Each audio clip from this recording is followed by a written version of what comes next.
Hello and welcome to the next episode of the Castles, Cantrips and Conniptions podcast. My name is Evan. And I'm Edward. And in this podcast we talk about everything that has to do with fantasy, whether that's games or movies, TV shows, but especially D&D or Dungeons and Dragons if you don't know. It's something we both enjoy. We try to be diverse, but we fail. Mostly. But we will hope you enjoyed this episode.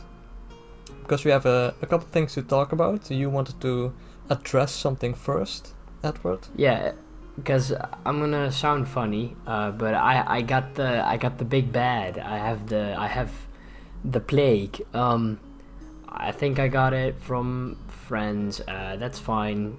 So that I'm doing well. Just it's like gold. So yeah, you're gonna hear it back in my voice, but it should be fine. Yeah, it doesn't sound too bad. It is noticeable, but it's yeah, not I wanted to address it. I'm in isolation, by the way, and I got my internet fixed finally, hopefully. Yay. So yay, regular uploads and stuff. That's great. Yeah, go ahead. No, that was it. Okay, good. So there's a couple things that I saw this week, as well as another Kickstarter book that I want to review a little bit. Because last episode I reviewed Zargot's Tome of Familiars, which is the newest book that I got. But there's a couple on my shelf that I used in D&D sessions that I'm quite happy with. So, alright. Do you want to get into the book immediately, or is there something pressing that you want to? No, I don't have anything pressing. I have something to say, but that's gonna take a while, so I'll wait for that. Right. Go ahead. Okay, so this heavy book that I want to talk about this week is called Tome of Beasts 2 by Kobold Press. Oh, nice. And if you are listening and you're familiar with D&D and D&D companies that create content for D&D, then Kobold Press is probably something you've heard about. Probably one of the biggest too, like Beatles and Grimm's, Kobold Press, Eldermancy. Yeah, Nord Games. Yeah, Nord Games, and then I'm forgetting one, the guys who made Grim Hollow. I forgot. Okay, yeah, me too. Go ahead, yeah. So this book is literally what it says, Tome of Beasts. It's a compendium of over 400 new beasts and NPC characters to use in your adventures. And they're super diverse. There's not really much difference between how they are presented compared to the monster manual or something. So like style likewise, so the layout of the book, the way it's formatted. Yeah, so to give an example, an animated bearskin rug. So you know those bearskin rugs that are on the floor? Yeah. Well, this is one, but it's animated, so like a mimic. Nice, that's awesome. Pretty funny, you'd think that they would make one of them alive somehow, like a necromancer or something. But yeah, but it would mostly be skin, I think. Yeah. And again, leather is whatever. I'm not gonna get into the anatomy of a bearskin rug. Yeah. No, it looks really funny. Every creature, or at least most of them, have their own image. So it all has original artwork, a stat block, which is pretty much exactly like the stat blocks you would get in a monster manual. Alright, but are they is it the old ways of doing spells, or is it new and improved? No, it's still the old way. Ah, okay. But they have been balanced and tested. So you still do need the old way, but I mean, it's not like the old way is bad or anything. It's just a bit awkward to use. Yeah. But this tome has like 400 plus beasts in it, creatures and characters. Like you're going to find something that suits your need. Okay. But yeah, I've been preparing for a session coming Saturday. okay, yeah. And I've been looking, and also been preparing for like a campaign in general for the next summer campaign that I want to do, including you, with you. I've been looking through the monster manual, and it's, well, I mean, either you've used it already, Yeah. either you've seen it already, or it's too powerful and your player's never gonna survive an encounter with it. So I think like books like these are really needed, because I own a lot of the pre-writtens. I own Volos, I own Mordecaians, I own the monster manual, so there's plenty of foes to go around, but Yeah. they're just not quite right most of the time. Yeah, it's definitely not necessary to get more and more books with monsters in them. The monster manual will do just fine, but I've kind of almost memorized every creature that's Yeah. in it. So have I. Or at least if someone tells me a creature, I can tell you if it's in the monster manual or not. But just to have a big overview of new creatures that you can choose from is just really great if you want something really specific and you don't want to spend the time on making one yourself. Yeah. And making it balanced, etc. Then like more creatures is just what you need, really. And they're really diverse and well executed. Like each of them have their own little section that explains what they are, where they come from, what they can do, where you would find them. So what's the like the range of creatures? Is it like simple dungeon creatures, or does it go from like kobolds to gods? So like what is the spread there? So basically anything you can think of. Small creatures, large creatures. Jesus, CR25. Yeah. He'll turn your blood into wine But it's in your body. 1d6 necrotic damage. Get fucked. Jesus has entered the game. Yes. Jesus, roll initiative. Just be a cleric of himself, just giving himself level 10 spells. Those don't exist, I think. There's this GTA 5 mod. I think it's called the Chaos mod. And you can spawn Hitman Jesus with a rocket launcher. And he will chase you to on the a motorcycle bike. Yeah. That's a funny idea for a D&D game. Just have an OP insta-kill monster constantly chase down your players. Yeah, but have it be something like stupid. Have it be like a goldfish. It acts like a goldfish. Like, no. Okay, I have an idea. Like, you know the snail meme? Yeah. As in like... Explain it to people who don't know the snail meme. Okay, the snail meme, it's kind of old, but I love it. It was based on this question that was posted on the internet. Would you accept this? So you live your entire life being chased by a snail, just a regular snail, and if it touches you, you instantly die. It always knows where you are. It's just a regular snail, doesn't have powers, whatever, it just always knows where you are, and when it touches you or you touch it, you instantly die. Yeah. But you get $1 million. Would you do it? And there were people making memes about it. Also mentioned that the snail was basically indestructible. Oh yeah, the snail, it's indestructible, like what Evan said. So you can't kill it, you can't crush it. I've really thought this scenario through, but I really shouldn't get into this because it's gonna take too long. But yeah, so there's a snail chasing you, blah blah blah, and I think that would be fun for like a D&D campaign to make something like stupid, like a goose or something, and it knows where you are and it can do goose things. Yeah. And it's gonna murder you.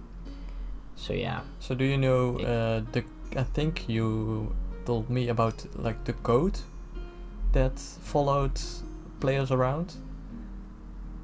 No? Doesn't ring a bell? So Goat. yeah, just this campaign. I think someone included it, or it was someone's idea that I read. It's basically players are just like the party is just doing their own business, going around. Was it not something we just read online? No, it was like quite a while ago, but Okay. Yeah, keep going. yeah. So the DM explains the situation, like the players are in combat or they're exploring an old ruin, and the DM just throws in completely randomly. There's also a goat standing about 100 meters away from you, just staring at the party. Menacingly. And the player's like, why is there a goat in the middle of the ocean on a ruined island? Something weird like that. He's like swimming, but just staring at you in the middle of the ocean. Yeah, and if like the players try to engage with it, either it teleports away or just disappears. And then never shows up again until like weeks or months later in the in the 500 session. The DM again describes, oh, there's a goat standing and watching you. It just really like triggers the players, like what is this goat? What it's about? What is the DM hiding from us? And that's I have something like that coming up in Convergence, but it's more serious than that, but it's sort of the same principle. But that would be amazing. No, it's a secret, I can't tell you. But that's just one of the fun things DMs can do that the players cannot. Yeah, that's why I love DMing so much. Like, you know everything, you can improvise on the spot if you want to, and the players will never find out. Nope. Or I mean, that's how I've been running through school. Just improvise on the spot. Yeah. No. Yeah, that'd be really fun to do, but I'm gonna sort of do something like that, similar, like in Convergence. Yeah. So. Yeah. Yeah. Do you have anything else you want to get into? Well, this book is basically what I just mentioned. It's not doesn't have like extra races or classes or anything like that. It's just a big book with beasts. Okay. One thing that I do especially like in this book that is also in the monster manual is like lists that have all the creatures per biome or environment. Oh yes, that's in the Xenothar's Guide, I think. Yeah. They also have them by challenge rating. Alright. And they go from like 0 to, let's see, 28. Yeah, 0 to 28. 28 being the Tarrasque, Sigma male Tarrasque. Or like a god. What do I have to imagine like there? A demon lord.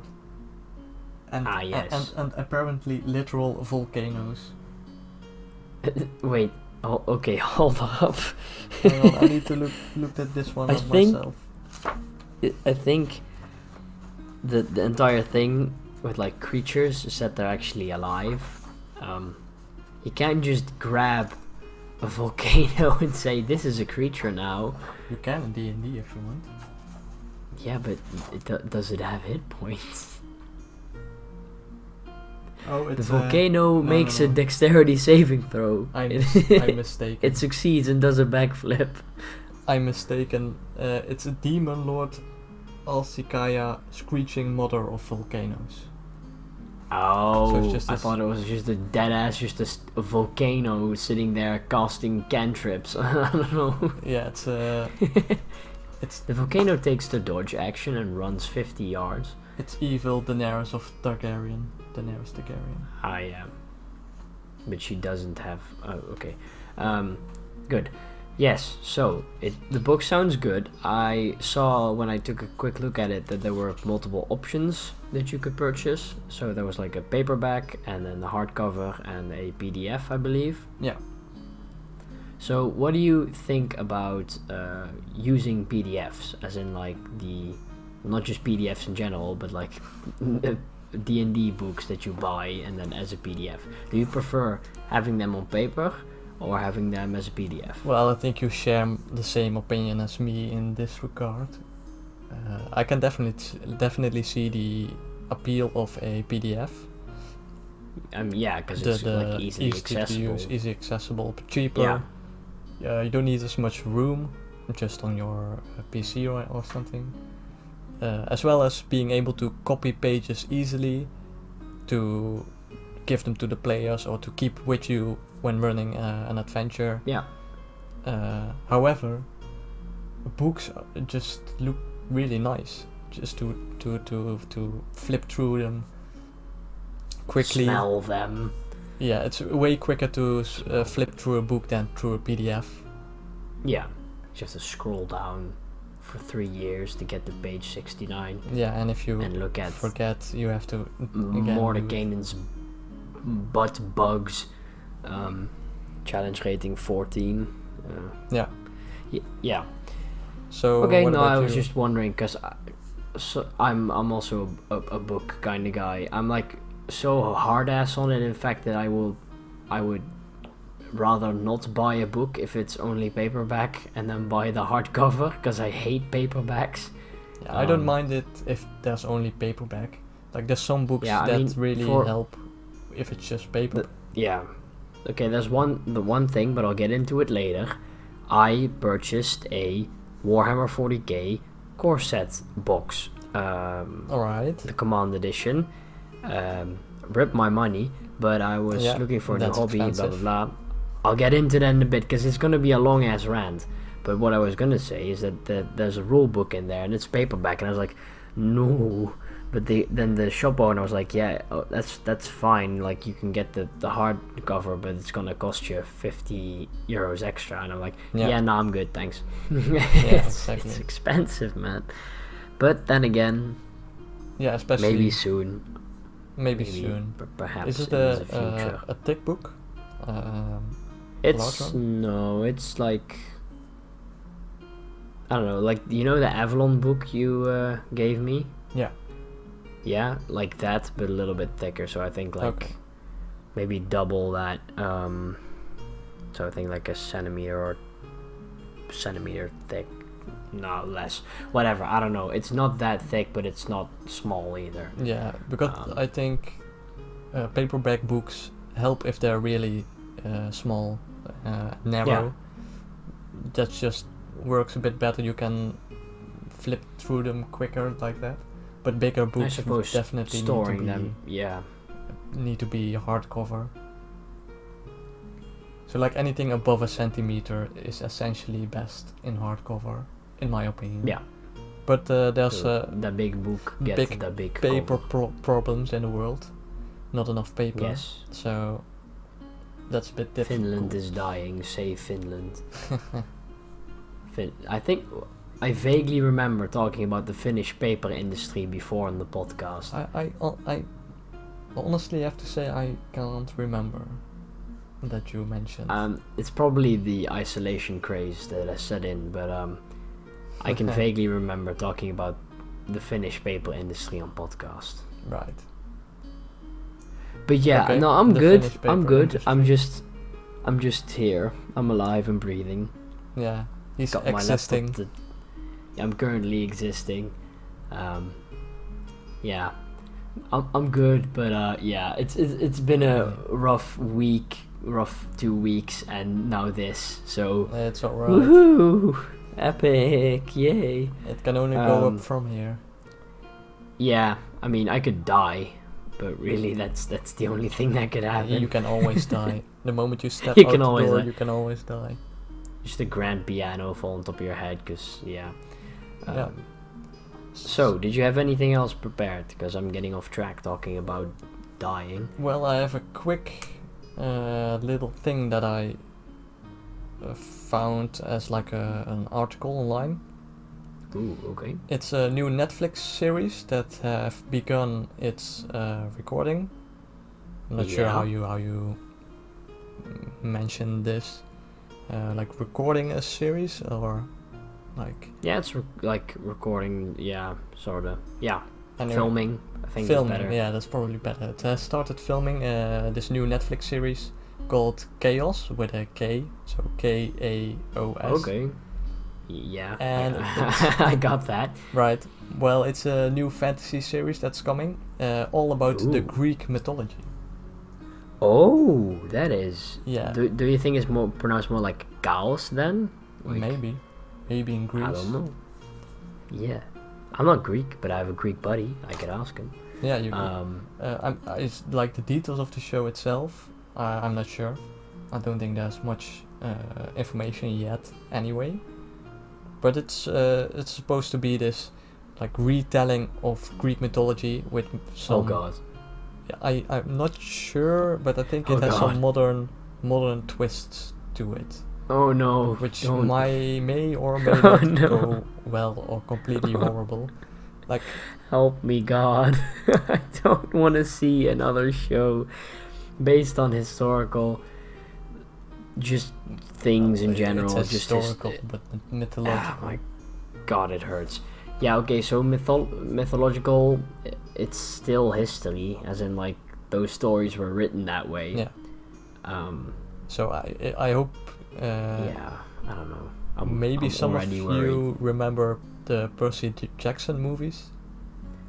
No, I don't remember them. I'm traumatized by them. Right. So I think it's maybe going to be a bit like that. Yeah, Which, so I think like, it's not bad, but it's not particularly... like engaging like The Witcher or Game of Thrones. Yeah, is. you know the biggest issue I have with stuff like this, even if it's based on mythology, because it's gonna, like, just regular people are gonna watch it and they're not gonna look deep into it. They're just gonna watch that, and they're just gonna take everything that show says for the truth. Like, oh, you know, Zeus is a woman now. Okay, you know, they don't really... I think the wider public doesn't really look into it as much. No. And I think it's kind of dangerous, because it's going to, like, spread a lot of misinformation. Dangerous? About... That's quite... Yeah, dangerous. I mean, I think it is, because, like... Yeah, but people get it's wrong Greek ideas mythology. about something. Like, yeah, it might be I mean, fake like, people... information, but not applicable. Yeah, but what I'm saying, like, people are going to look back at history and think... And think the wrong things, and then change said history, or stuff like that. So I'm always a bit skeptic when it comes to these things. Yeah, I do definitely understand, but I also understand that it's art in its most basic form. Yeah, and I mean, I art understand. You can express like, yourself. Yeah, even but if what I would say is then a lot of shows then go like, this is an historical show, this is a mythological show. No, you should say, like, for example, Assassin's Creed Valhalla did, this is inspired by mythology, this is inspired by history. Then you're not saying, I took history and I made a show out of it. No, you're saying, I took elements from our own history and made my own story or world. For example, Assassin's Creed Valhalla, supposed to be an historical game about the Viking period.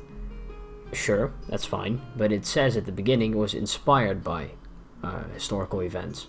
So then I give it a pass, because it's like, oh, okay, you want to add in magic, you want to add completely historically inaccurate architecture or equipment and armor for the Saxons, for example, then that's fine, go ahead, because you literally said it was just inspired by it. I get inspired by history to write my own fantasy stuff, that's fine. But I'm just worried that shows often miss that critical thing in saying it was not inspired, it was based. And if it's based on something, I don't know, I just get a little skeptical, a little worried that people are gonna assume that's the truth. Yeah, I reckon they will say it's inspired by Greek mythology with the same, then it's totally fine with names me. and elements. Yeah, so that's totally fine. I'm not a grumpy old guy that's like, you're gonna change it. I don't really care in that sense. I just care about the spread of misinformation and stuff, and influencing the wider public's views through media. Okay, enough of my rant. No, it's good to talk about that, because as fantasy, people who enjoy fantasy and those types of shows and artwork in general, like it's inspired by anything. Art is inspired by art.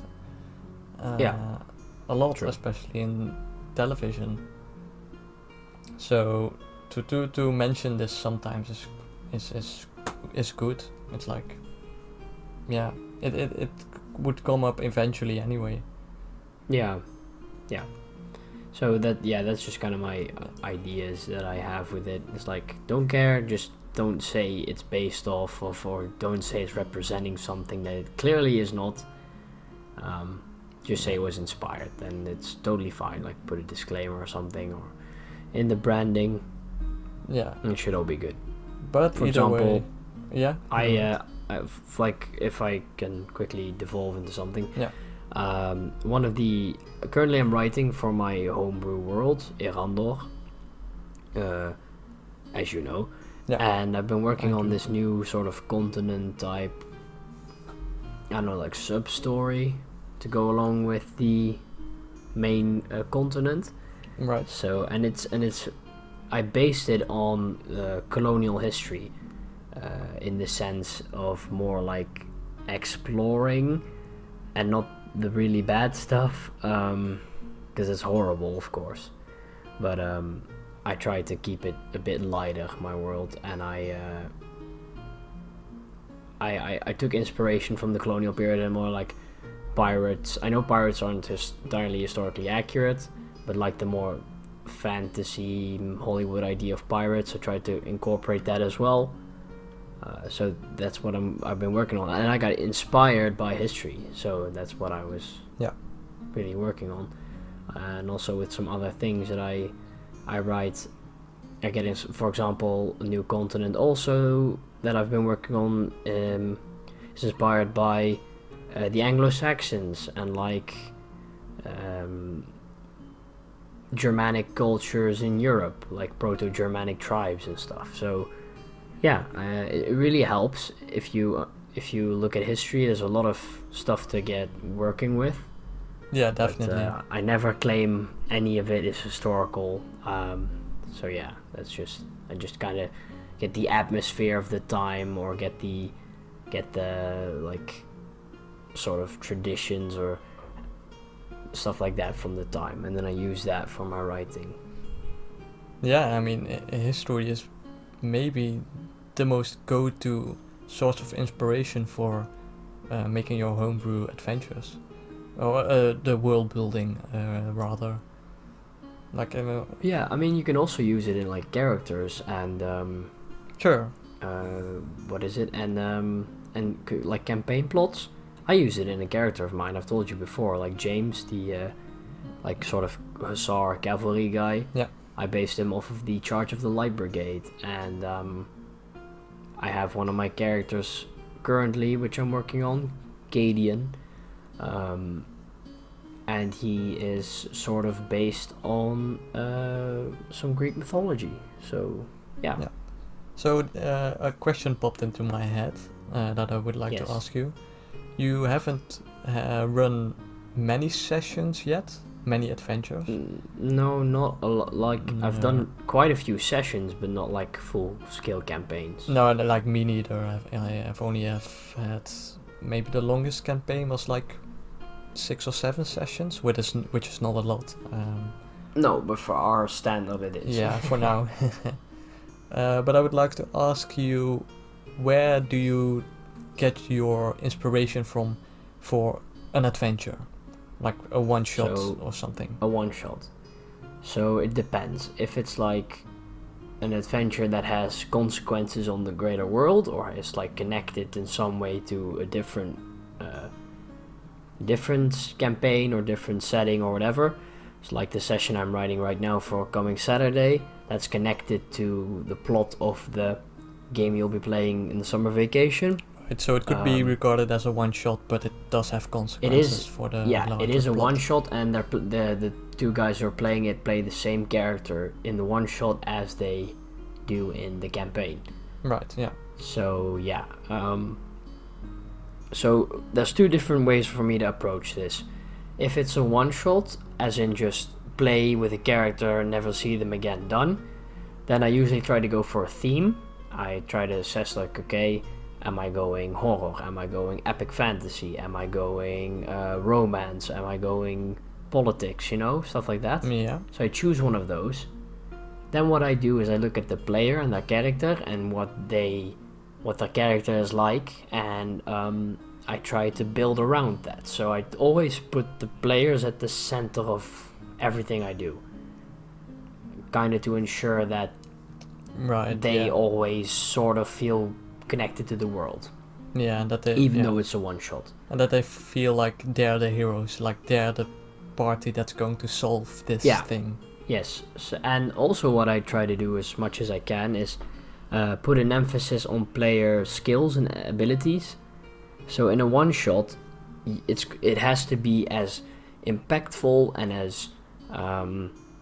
as good and as like exciting as it possibly can be, because there's not going to be a next session. It's just going to be that one session and you're going to be done. So it needs to be good. In a campaign you can have like a session or two that just isn't, you know, that exciting, but you know, the story moves on. So I always try to look at I always try to look at like the skills my players have, and then I build encounters and combat and like threats and challenges around that. So let's say my character has detect evil and good. They're gonna go into a town and there's gonna be rumors of a doppelganger replacing people, and they can use detect evil and good to detect the doppelganger. Then they can sort them out, you know, stuff like that. So I try to work around the players like their skills and their characters. So I try to make it as impactful as possible, focusing everything on the player. Right, so everything you write or just imagine is like where does that come from?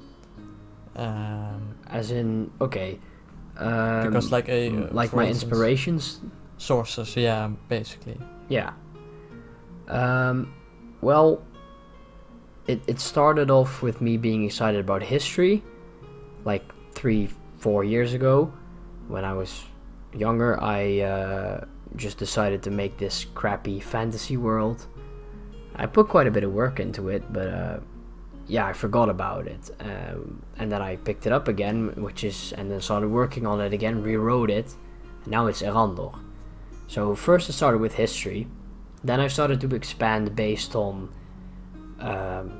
stuff I like, pop culture I like, Skyrim, which is my favorite game of all time, The Witcher show. So I didn't really even base it on that, I just took tiny little bits and made it my own. That's what I did second. And then third, which is kind of the stage where I am now, is either through images, so I just see some art and then I can I can instantly write about that art. I have never seen it before. For example, I found some art, I saved it for myself, and then I was like, okay, looked at it, this character is called Cadian Lacorum, and he's a Scourge Aasimar Paladin of Vengeance. I had that literally in 2 minutes, just looking at the art. So right. That's for more like characters and NPCs. I use images and I use music. And for world building, it depends. I've been working mostly on just Erandor, my main world.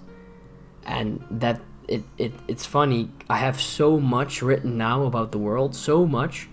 And I've created so many maps and stuff like that it automatically inspires me. Like, it's just a constant vat of like inspiration, and I'm looking over the world when I don't know what to write, and like, oh, I'm missing something there. That needs to be filled. That forest I haven't explained yet, you know. So I've built this sort of base and the world, and it's been based on history, pop culture, stuff I like, images, historical events, whatever. And then I am now developed enough, I think, as a like writer and world builder, that I can just now take from that base and build on top of it. So I'm constantly improving based on what I already have. Okay. Yeah, so that was a lot. Oh yeah, and that's what world building it is. It's a lot. Yep, you are building a world. Yeah. So, Yeah, it's been a long process, but it's been a fun process. Yeah, that's interesting. Because you take inspiration from pretty much anything. Yeah. And put it in your world. Sometimes twisted, sometimes literally. Just to. Yeah, I have literally gone on walks through the forest without the intention of looking for anything. I was like, that's a cool looking tree. I'm gonna write about a tree, and there's people living in the tree, and there's also dryads, and they come from the tree, and the tree is their mother, but the tree can't move, and it's on the continent. Yes. Imagination. And the tree's at war. Yeah. Or drugs. Don't do drugs. But no, I don't. What was that? No, nothing. No. Oh, okay. I just use the power of my mind. Yeah. Yeah. So that's I think everyone would do, especially if you like D&D and DMing and world building. You have a vivid imagination to think about these. It's kind of essential stuff.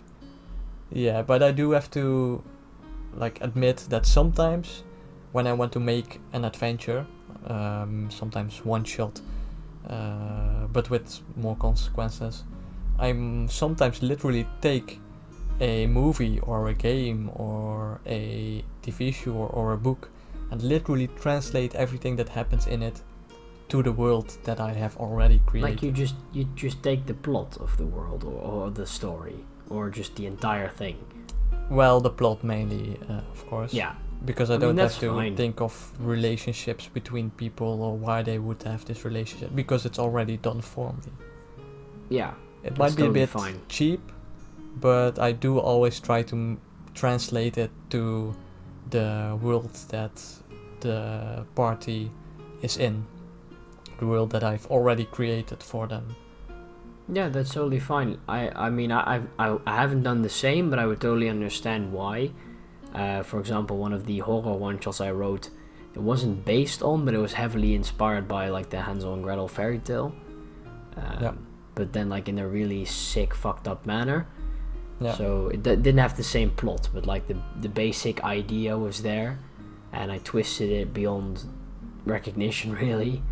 But that's totally fine. Yeah, you can do that, especially one-shots. One-shots are just kind of for us lazy DMs who just want to, don't want to keep track of relationships, don't want to keep track of factions. Just get some adventures, go kill some goblins, come back and have a good time. And it helps for people who have never played to have something to hold on to, something they recognize.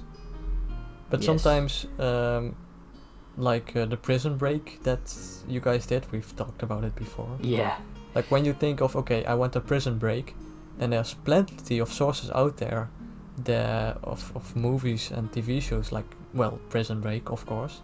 Yeah, but just also use the plot of Prison Break. The Shawshank Redemption, I took a lot of inspiration from. To add elements to that Prison Break world, this building, the characters that are inside, to make it, more vivid, really. Yeah, more details. It adds more details. So that's one way to I mean, approach it's it as well. it's very convenient. I totally don't have anything against that. It's super smart, super easy, super quick. Yeah, because and being it's not completely really like your players are gonna notice. I mean, they might point it out, but whatever. Oh, it's just like this, or it's just like that. It's like, I definitely didn't steal this. Yeah, I totally base this off my own creation of my own head, and not some dude on Reddit who posted this dungeon there. But everything has already been done. You are inspired by stuff that has already been done to create new things, semi-new things. Yeah, that may always have never been done, but like 80% is recognizable from a different source. Yeah, but that's really with literally everything in the entire world. There's not really. Also with fantasy, I mean, it's a genre that has been bled dry. I mean, it's still alive and kicking, but like, there's so many people actively engaged in creating fantasy content, whatever that may be. Yeah, definitely now with the internet. especially now with the internet, Yeah. that it's just, and also what I've actually noticed, and what I try to deviate from in my writing is that a lot, if not like 80% of fantasy is somehow related to Tolkien's works, which is logical because he's basically like I wouldn't like the founder of fantasy because that's bullcrap, but like he popularized it. He made the first great works, really. Yeah. So a lot of fantasy content is based on his works. Yeah, and that's what I try to avoid with my writing, that I don't fall into the cliche. Yeah, like the elf, human, dwarf. I do have elves, human, and dwarves, but they all have different names and their cultures are different. And elves don't live forever in my world. They're called Mandar in my world, and they live about 180 years. He definitely dwarves, set the scene for the genre of fantasy. Yeah. Because there have been other works of fiction that have mythological creatures in it, fictitious people and factions. Like take for instance the books of Homer that talk about the Odyssey. The Odyssey, for instance, of course, yeah. But also the Iliad. Yeah. Like great works. But maybe. Well, I mean that's the thing with like reality, it's not really fantasy. It's more religion. Like but if you read it nowadays, existed. you would classify it as fantasy. Anyone who doesn't know the original works, where it came from at least, would say, okay, this is like a fantasy. Yeah. Yes. No, I agree. It's everything has been done in some capacity, but it's up to writers and creators to take that, draw from that, and then give their own twist, their own way. If anyone wants, because everyone's unique, so technically speaking, you could take from someone else and then still make it your own because you're different from them. Just based on your personality or way of thinking, that you just come to conclusions that the original creator didn't. Yeah, that's definitely one thing, but talking about difference a little bit more, if you really want to go outside of of what you know, try looking at different cultures, because there's so many people, so many different cultures, that where you take your inspiration from is close to home, close to your own culture, close to or just generally the classic medieval Europe. That's quite overdone. But not overdone. It can be good, but there's a lot of it. Yeah, so there's always people that have never heard about European or Nordic culture and stories that we take a lot of inspiration from. But as a European, I think for like you could go look at more Asian stuff. Or Mesoamerican cultures. Yeah, I've been looking at a lot of Mesoamerican stuff for the what I was talking about, the island, the continent I was working on. Yeah, I actually got this book for Christmas. It's like a really thick book actually, with short stories about set in Asia, and the stories they told their children that got passed down by generations. So it's really stuff. I haven't actually read much from it yet, but if once I do, I know that I've just have unlocked a new vault filled with inspiration. We're gonna be playing D&D, the China campaign. Yeah, but it's not just Chinese. Look at African or South American culture. Yeah, there's just so much inspiration you can draw from those areas that will really engage your players differently than they're used to. Yeah, so what I'm thinking, if I had to like compare the cultures of the races in my world to real world cultures, or the cultures that I based them on, I'd have to go French, German, British, Scandinavian, the classic Viking spiel. Yeah. Then I have like Arabic and like Turkish, so Middle Eastern. Right. Which for me was quite new. I didn't really know much about that. As in like the regular fantasy is mostly about, medieval Europe. So that was something new I tried to introduce.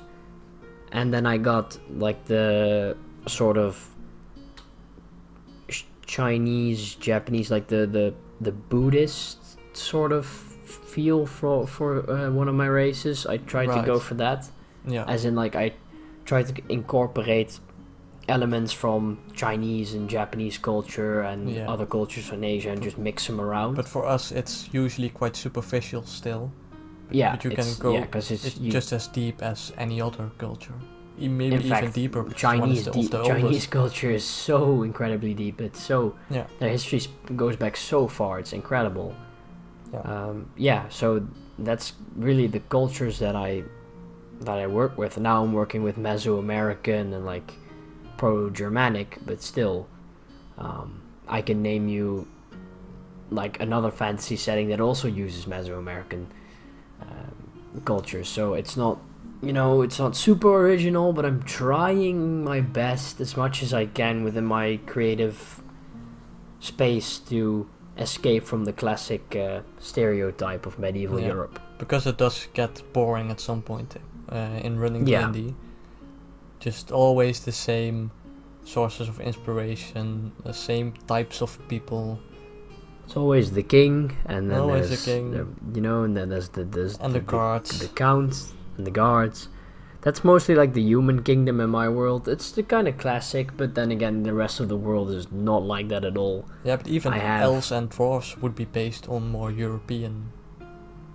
But that's exactly what I try to do differently with my dwarves. My dwarves are named the Urgi, and they have like they're based on what I said, like Middle Eastern cultures, and they live in these grand, like they do live underground, given that, but they live in like this huge desert, and they have like these huge sort of cities that are half inside a mountain and half outside.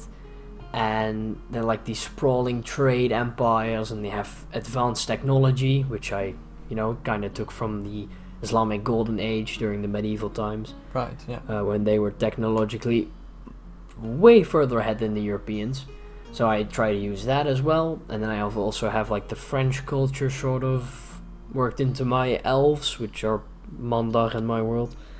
I try to like as much as I could, like the French whole like spirit that they had during early 20th century, 19th century. I tried to incorporate that into their cultures as well. So I have been trying my best. Yeah, and the best is what you can do. Yes. We have been talking about this for a long time. Yeah, but it's good if we're having fun. I mean... Yeah. I would like to get into something I bought, which I said before, but I'm going to go into it a little bit deeper. Yeah, go ahead. This is just going to be the Edward Talks podcast, but I bought a Warhammer 40k tabletop core set, the Command Edition. I bought paint, I bought an extra brush, and I forgot what else. No kidding. I got from the guy in the store. It was real nice. I got a metal coin from the world, from the Tau Empire. I have 2 minis that I just got from him, which was real cool. So what was the reason that you wanted to get into Warhammer? Yeah, because I've been working with a lot of D&D stuff, not necessarily even playing, but just writing, world building, all that stuff. And I wanted something new. We've always kind of role-played and done stuff like that, or similar to that. And I've never really played a proper war game in my entire life. I've always been really interested in 40k. A friend of mine played it. And I was also always looking like, ooh, that's kind of interesting. But it always seemed too daunting really for me to get into. First of all, expensive. Second of all, it takes a lot of time. So when I recently watched a video about some lore, I really got excited, and I kind of fell into the loophole of lore, when you're starting to watch one hour lore videos on Dark Souls, factions. for instance. Yeah, you have that with Dark Souls, yeah. And I got interested in it, and I proposed to my little brother, like, maybe we should try it out. And we started to look through the factions and stuff, and we were like, yeah, these are cool, but how do we start playing? And there's a local Warhammer store in town, so I went down with my little brother, and I spoke to the guy like, hey, I want to we want to start playing. He was like, oh, that's cool. Yeah, you can pick up this set. This is a good set for starters, and I immediately went for the most expensive one because I wanted all the goodies in there. And it came with a base plate. It came with terrain, like a full terrain set. It came with tool hole armies. It came with a bunch of other stuff, like the rule book, a codex, stuff like that. So do you want to name the price, or are you too embarrassed? I mean, I could. It was... Nah, I don't think I'm gonna do that. It's not really relevant. It doesn't really matter. It's just gonna sound like a flex. Yeah, or so, or disappointment. A humble brag, or a disappointment to me and my ability to handle money. Good. Now, so yeah, I purchased the Command edition of the starter set and some other stuff with it as well, and I'm gonna start assembling the miniatures soon, and me and my little brother are gonna take some painting classes at the store, and then we can get started and play some 40k. That's fun. So do you already have a group you can play with? No, I don't have a group yet. It was just me and my little brother for now. Yeah, but like, I mean, like to what do you with. want to, once it's finished, like you paint them, you assemble them first, of course. You paint, and then what? And then you play. There's the rule book. It has like 4 different types of missions you can play against each other. Yeah, we play against each other. Okay. Yeah. We currently have 2 armies, the Necrons and the Ultra Space Marines. It's not really our favorite factions, but that's fine. Like, we both think they're super cool anyway. For starters, they're awesome to begin with. And if everything turns out great and we both like it, then we'll move on and get our own factions. My little brother's gonna get the Demons of Siege faction. Yeah. Which is just like the Chaos Gods, and then you have one of the Chaos Gods, Siege, and just his demons. Not even his Space Marines, but just his demons. And I'm gonna get into the Astra Militarum or the Death Corps of Krieg. So nothing of that rings any bells to me. That's fine. Okay. So in Warhammer you have like the Imperium, right? The Empire of Mankind. Right. And they have the Space Marines. I'm sure you've heard of the Space Marines. Yeah. Yeah, they're like the elite sort of infantry, or not necessarily infantry, but like troops. And then you just have the standard ground soldiers of the Empire, which is the Astra Militarum, the like Imperial Army basically. And I'm really interested in the Astra Militarum more so than the Space Marines. I think the Space Marines are cool, but much like D&D, I'd like to limit myself and I like to challenge myself strategically. So yeah, I want to go for like just regular humans with regular guns fighting against demons. Right. And they have tanks, so that's a plus. Yeah, Space Marines could be like an elite force that you only engage with like the most difficult targets, or just come out of the blue and just decimate everything. Especially Ultramarines. Yeah, especially Ultramarines. Lore-wise, we don't really care who fights who, especially not in the beginning. But eventually, like when we have some more armies and more troops, then we'll try to make it more. I'm really looking forward to playing narrative play, which is basically like a story mode. Okay. And then I could have like, okay, I'll set up a mission. I play as the Cadians. My little brother plays as the Necrons. I have to hold, or he plays as the Demons of Siege. I have to hold out with my Cadians for, I don't know, 20 turns or minutes or whatever. And if I survive for that long, then the Space Marines come in, reinforce my Cadians, and then eventually the Demons of Siege are defeated. And when that happens, a Necron army awakens and then starts fighting me. So that's kind of how we want to roll with it. So right, okay. It makes sense, sorta. Not really, but you know. Yeah, that's the whole point, that you're able to play against anyone with these armies. Like, it's really versatile. Yeah. Doesn't have to be lore specific. No, it doesn't have to be. There's some people who really try to keep it lore specific. I'm the type of guy, if I had the time, money, and all the miniatures, I'd keep it real lore specific, but I just don't have that yet, so I want to kind of keep it beginner friendly for myself. Yeah, But that's the best what I you can wanted do. to- Especially wanted with to talk Warhammer, about. it's like the apple of miniatures. Yeah, Like they can it just is. get I these thought insane D&D prices. had a lot of miniatures. Yeah. The box that I was gonna get was not that bad actually, relatively speaking, of course. Yeah, But I didn't get it at first. I just wanna start playing with the basic commander set as the Space Marines, and then we'll see. If I really do enjoy, then I'll probably get a new army and then play as the Cadians or as the Astra Militarum. yeah. And it helps if you have someone to paint with. Yeah, Because my that's little a brother is especially interesting in the task. painting. Yeah.